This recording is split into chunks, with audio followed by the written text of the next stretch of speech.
नमस्कार मित्रांनो, मध्यंतरीत लोकसत्तेच्या वर्तमानपत्रात एक बातमी वाचली, ज्या बातमीनं संपूर्ण महाराष्ट्र ढवळून निघाला।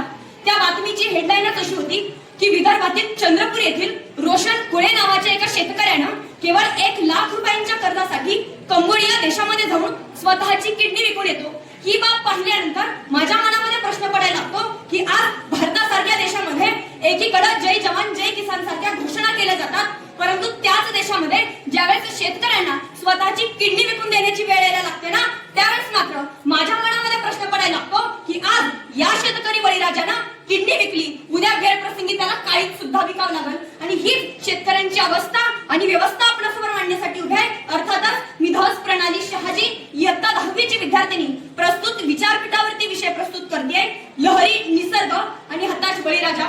मित्रहो, जिथं पाहावं तिथं वाटोळं, विध्वंस आणि सर्वनाश। मग पश्चिम महाराष्ट्र असो, उत्तर महाराष्ट्र असो, विदर्भ असो, कोकण असो, मराठवाडा असो, या भागातील शेतकऱ्यांचं अतोनात नुकसान झालेलं तुम्हाला आणि आम्हाला पाहायला मिळालं आहे। मित्रहो, एकेकाळी ज्या मराठवाड्यामध्ये उंट फिरतील असं सांगितलं जायचं, परंतु आज त्याच मराठवाड्यामध्ये बोटी फिरताना तुम्ही आम्ही पाहिले आहेत। म्हणजे एकीकडे निसर्गाचा हा कहर असताना दुसरीकडे याच निसर्गानं या शेतकरी बळीराजाचा 1000 हेक्टरचं नुकसान करताना तुम्हाला आम्हाला पाहायला मिळालं आहे।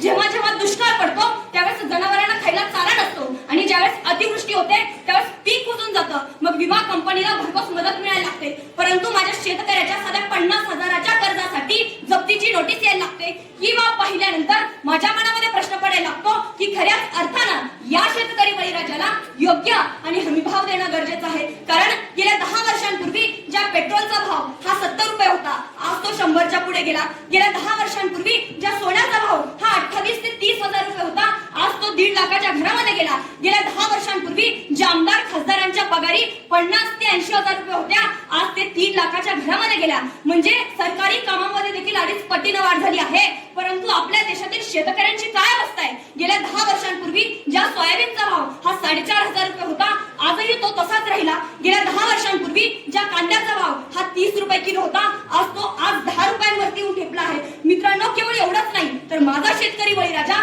ज्या दुकानामधून बी बियाणं विकत घेतो, तो दुकानदार या शेतकऱ्याच्या कमिशनवरती परदेशी दौरे करायला लागतो, परंतु माझा शेतकरी बळीराजा साधा मुंबईचा किनारा सुद्धा बघू शकत नाही।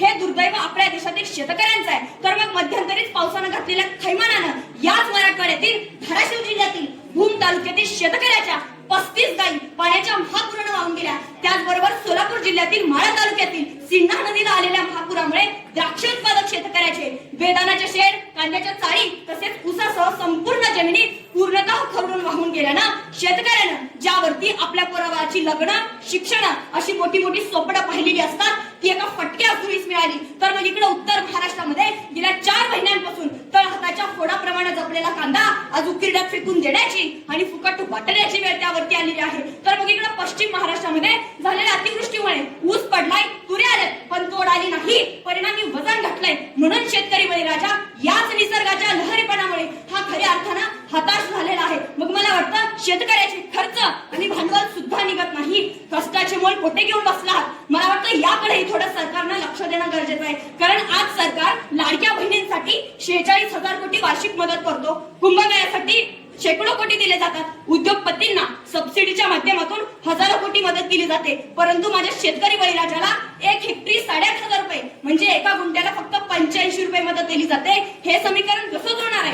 हा दुजाभाव का केला जातोय? कारण आज आम्ही वर्तमानपत्रांची पानं काढली की आमच्या देशातल्या शेतकऱ्यांची आत्महत्या आम्हाला पाहायला मिळतात। एका बाजूला बँका, दुसऱ्या बाजूला सावकार आणि तिसऱ्या बाजूला फायनान्स कंपन्या, या चक्रव्यात अडकलेला शेतकरी आज आम्हाला पाहायला मिळतो आहे। मग मला वाटतं जोपर्यंत आज आपण 10 रुपयाची भाजी घेत असताना 10 वेळा विचार करतो, 20 रुपयाचा कोका कोला घेत असताना आपण स्टँडर्डचा विचार करतो, मग मला वाटतं जोपर्यंत आपल्या देशामध्ये स्टँडर्ड आणि बार्गेनिंग मधला या शेतकरी बळीराजाला फरक कळणार नाही, तोपर्यंत या शेतकऱ्यांवरती चांगले दिवस येणार नाहीत। मग मला वाटतं आज आपण AI तंत्रज्ञानाचा वापर केला पाहिजे, आधुनिक शेती केली पाहिजे, शेतात काय पिकतं यापेक्षा बाजारात काय विकतं याकडे लक्ष दिलं पाहिजे। कारण आज इस्रायल मधला एकटा शेतकरी तंत्रज्ञानाच्या माध्यमातून आधुनिक शेती करतो, परंतु आपल्याकडे 100 माणसांना 100 एकर सुद्धा शेती जमत नाही।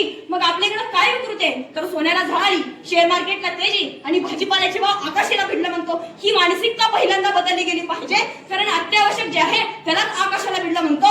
सोन्याला झळाळी आणि शेअर मार्केटला तेजी आली म्हणतो. मला वाटतं ही संकल्पना पहिल्यांदा बदलली गेली पाहिजे. कारण आज लहरी निसर्गासमोर लढायचं असेल तर पर्यावरणाचं समतोल आणि संरक्षण करणं गरजेचं आहे. कारण आज जंगलं बिल्डरांच्या घशामध्ये घालून सिमेंट काँक्रीटची जंगल निर्माण करून शेतकऱ्यांचा विकास होणार नाही, तर त्यासाठी poly house, gerbera house, chips house, green house याची निर्मिती केली पाहिजे. कारण हे नियंत्रित हवामानातील आधुनिक शेतीचे प्रकार आहेत. तर सांगोला तालुक्यातील जर डाळिंब एक्सपोर्ट होत असतील, सांगली जिल्ह्यातील मिरज तालुक्यातील सोयीची द्राक्षे जर जगाच्या बाजारपेठेमध्ये जात असतील, तर मला वाटतं आपल्या तुळजापूरमधील का जात नाहीत? मग आज आपण एक्सपोर्ट इम्पोर्ट करायला शिकलं पाहिजे. आज व्यापारी तुपाशी आणि शेतकरी उपाशी आहे, ही संकल्पना पहिल्यांदा बदलली गेली पाहिजे. कारण महात्मा फुले राणी व्हिक्टोरियाच्या दरबारामध्ये बसून म्हटल्या होत्या की तुम्ही सुटात आणि बुटात फिरलेल्या माणसांकडे पाहून शेतकऱ्यांचे प्रश्न सोडवू नका, तर तुम्ही 5 स्टार हॉटेलमध्ये बसून काजू बदाम खाऊन शेतकऱ्यांचे ध्येय धोरण ठरवता येणार नाही. तर त्यासाठी उसाच्या फडात आणि उसाच्या माळावरती जावं लागेल आणि शेतकऱ्यांचे ध्येय धोरण ठरवावी लागतील.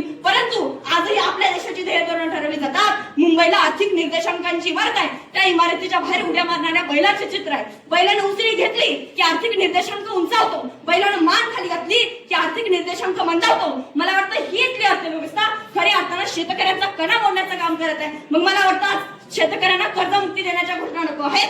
खरं तर छत्रपती शिवाजी महाराजांसारखी कर्जमुक्ती देणं गरजेचं आहे. कारण आज जगत खोलवर गेली आहे, ड्रेसिंग करून उपयोग नाही, आज ऑपरेशनची गरज आहे. म्हणून इथल्या बळीराजाला आव्हान आहे, येणाऱ्या प्रत्येक संकटासाठी धैर्याने सामोरं जाण्याची ताकद मनामध्ये ठेव. सर ते शेवटी विठ्ठल वाघांच्या ओळी तितकाच आम्ही जन्मलो मातीत, कधी होणार का माती, खापरांच्या दिव्यामध्ये कधी पेटतील वाती, पाणी भरता भरता हुशार पाखर, भर अंगामात होई आम्हा पारखी भाकर, भर अंगामात होई आम्हा पारखी भाकर. मनपूर्वक धन्यवाद.